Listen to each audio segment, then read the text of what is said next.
জুয়া এবং মাদক থেকে যুব সমাজকে বাঁচাতে খেলাধুলার গুরুত্ব অপরিসীম।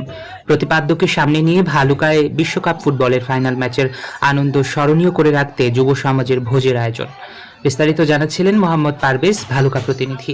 অভিযান নিউজ টিভির সাথে আছি আমি নাইম।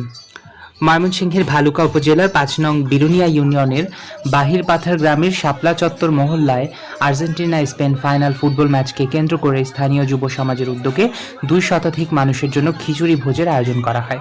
এই আয়োজনে এলাকার প্রায় ২০০ জন মানুষ অংশ নেন।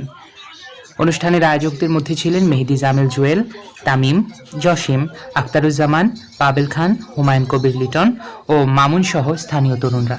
আয়োজকরা জানান, জুয়া এবং মাদক থেকে বাঁচতে খেলাধুলার গুরুত্ব অপরিসীম। খেলাধুলার মাধ্যমে সামাজিক সম্প্রীতি, ভ্রাতৃত্ববোধ ও পারস্পরিক সৌহার্দ্য বৃদ্ধির লক্ষ্যেই এ ব্যতিক্রমী উদ্যোগ নেওয়া হয়েছে। স্থানীয়রাও এই উদ্যোগকে স্বাগত জানিয়ে ভবিষ্যতেও এমন উদ্যোগ অব্যাহত রাখার জন্য আশা প্রকাশ করেন।